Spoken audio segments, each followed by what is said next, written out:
రైతుల పట్ల ప్రభుత్వానికి చిత్తశుద్ధి ఉంటే వెంటనే తడిసిన ధాన్యాన్ని ఎలాంటి కోతలు లేకుండా కొనుగోలు చేయాలని, అన్ని రకాల వడ్లకు 500 బోనస్ ఇవ్వాలని మానకొండూరు బీఆర్ఎస్ పార్టీ మండల అధ్యక్షులు జడ్పీటీసీ తాళపల్లి శేఖర్ గౌడ్ ప్రభుత్వాన్ని డిమాండ్ చేశారు. మంగళవారం కరీంనగర్ జిల్లా మానకొండూరు మండల కేంద్రంలోని వ్యవసాయ మార్కెట్ యార్డును బీఆర్ఎస్ మండల శాఖ ఆధ్వర్యంలో సందర్శించి తడిసిన ధాన్యాన్ని పరిశీలించారు. రైతులతో మాట్లాడి వారి సమస్యలను తెలుసుకున్నారు. అనంతరం శేఖర్ గౌడ్ మాట్లాడుతూ రైతులు కొనుగోలు కేంద్రాలకు తీసుకొచ్చిన వడ్లను కొనుగోలు చేయకుండా తేమ శాతం పేరుతో కాలయాపన చేస్తున్నారని మండిపడ్డారు. 6 గంటల కష్టపడి పండించిన ధాన్యం అకాల వర్షాలకు తడిసి రైతులు తీవ్రంగా నష్టపోతున్నారని ధ్వజమెత్తారు. తాలూకు తేమతో సంబంధం లేకుండా వడ్లను మద్దతు ధర కల్పించి కొనుగోలు చేస్తామని చెప్పిన కాంగ్రెస్ నేడు అందుకు భిన్నంగా వ్యవహరిస్తుందన్నారు. కొనుగోలులో కళ్ళ ముందే తరుగు పేరిట 2 కిలోలు అదనంగా తూకం వేసి రైతులను నిలువుదోబడి చేస్తుంటే ప్రభుత్వం ఎందుకు పట్టించుకోవడం లేదన్నారు. రైతులకు ఇచ్చిన ప్రతి హామీ నెరవేర్చే వరకు రైతుల పక్షాన బీఆర్ఎస్ పార్టీ పోరాటం చేస్తుందన్నారు. ఈ పరిశీలనలో బీఆర్ఎస్ పార్టీ నియోజకవర్గ అధికార ప్రతినిధి శాతరాజ్ యాదగిరి, నాయకులు పిట్టల మధు, గుర్రం కిరణ్ గౌడ్, రామంజి గోపాలరెడ్డి, దండు రాములు, పిండి సందీప్, పార్టీ శ్రేణులు పాల్గొన్నారు. తడిసిన వరి ధాన్యాన్ని ఎలాంటి షరతులు లేకుండా, ఎలాంటి కోతలు లేకుండా కొనుగోలు చేయాలనేటువంటి ఒక రైతుల మాటను అధికారుల దృష్టికి, ఈ ప్రభుత్వం దృష్టికి తీసుకెళ్లడానికి ఈరోజు భారత రాష్ట్ర సమితి మండల శాఖ ఆధ్వర్యంలో గౌరవ వర్కింగ్ ప్రెసిడెంట్ కేటీఆర్ గారి పిలుపు మేరకు ఈ యొక్క ధర్నా కార్యక్రమాన్ని, ఈ యొక్క మార్కెట్ యార్డు సందర్శన కార్యక్రమాన్ని చేయడం జరిగింది. ఈ యొక్క యార్డు సందర్శనలో ముఖ్యంగా రైతులందరూ వారి యొక్క గోడును కూడా వెళ్లబోసుకోవడం జరిగింది.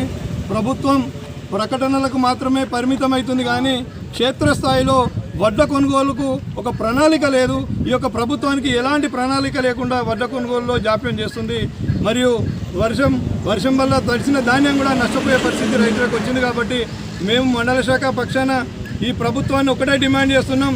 తడిసిన ధాన్యాన్ని వెంటనే ఎలాంటి షరతులు లేకుండా, ఎలాంటి కోతలు లేకుండా వెంటనే కొనుగోలు చేయవలసిందిగా కూడా ఈ యొక్క జిల్లా కలెక్టర్ గారికి కూడా విజ్ఞప్తి చేస్తున్నాం. ఎందుకంటే రైతులు మాకు చెప్పింది ఏంటంటే రైస్ మిల్లర్లు కొంత ఇబ్బంది పెడుతున్నారు, కటింగ్ పేరు మీద ఇబ్బందులు పెడుతున్నారనే మాట కూడా రైతులు తెలియజేయడం జరిగింది. ప్రభుత్వం వెంటనే చర్యలు తీసుకోవాలి. అలాంటి వారిపై, అలాంటి రైస్ మిల్లర్లపై చర్య తీసుకొని రైతుల యొక్క ధాన్యాన్ని వెంటనే కొనుగోలు చేయాలనేటువంటి విషయాన్ని కూడా ఈ సందర్భంగా ప్రభుత్వం దృష్టికి తీసుకెళ్తున్నాం.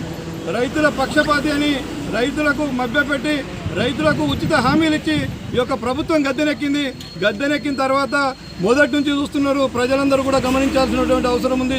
రేవంత్ రెడ్డి గారి ప్రభుత్వం రైతులకు ఇచ్చిన ఏ హామీని కూడా నెరవేర్చలేదనేటువంటి విషయాన్ని కూడా రైతులందరూ కూడా ఈ సందర్భంగా గమనించాల్సినటువంటి అవసరం ఉంది.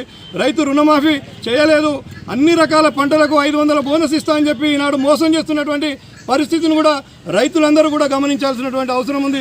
ఈనాడు ఈ యొక్క ప్రభుత్వ జాప్యం వల్లనే ఈ యొక్క కొనుగోలు కాలేదనేటువంటి విషయాన్ని కూడా రైతులందరూ కూడా గమనించాల్సినటువంటి అవసరం ఉంది. కాబట్టి రైతులందరూ కూడా ఉద్యమం చేయాల్సినటువంటి అవసరం ఉంది. గత ప్రభుత్వంలో కేసీఆర్ గారి నాయకత్వంలో ఎలా ఉండనో ఈనాడు ఈ రాక్షస పాలనలో ఎలా ఉందో ఒకసారి రైతులందరూ కూడా గమనించాల్సినటువంటి అవసరం ఉంది. మనం ఒకసారి రైతు పెట్టుబడికి రైతు బంధు ఉంది. రైతు బంధు కూడా ఇప్పుడు కొనుగోలు వచ్చి వడ్లు అమ్ముకుంటున్నాం, ఇంకా కొనసాగుతూనే ఉంది. రైతు పెట్టుబడి ఎప్పుడు ఇవ్వాలి? రైతులు వ్యవసాయం చేసి నాటేసే టైంలో ఇచ్చేటువంటి రైతు బంధు కూడా కొనుగోలు అయిపోయే సమయానికి కూడా ఇప్పటికీ రైతు బంధు ఇవ్వలేని దుస్థితిలో ఈ యొక్క కాంగ్రెస్ ప్రభుత్వం ఉంది. కాబట్టి రైతులను దట్టేట ముంచినటువంటి ఈ కాంగ్రెస్ ప్రభుత్వాన్ని బుద్ధి చెప్పాల్సినటువంటి అవసరం ఉంది. కాబట్టి తప్పకుండా రైతులందరూ కూడా కనువిప్పు కలగాలి. మీకు ఇచ్చినటువంటి హామీల మీద తప్పకుండా భారత రాష్ట్ర సమితి మీ వెంటుండి పోరాటం చేస్తున్నటువంటి విషయాన్ని కూడా ఈ సందర్భంగా తెలియజేస్తూ ఈనాడు ఈ యొక్క ధర్నా కార్యక్రమాన్ని విజయవంతం చేసినటువంటి మానకొండూరు మండల పార్టీ కుటుంబ సభ్యులందరూ కూడా పేరు పేరున ధన్యవాదాలు తెలియజేస్తున్నాను.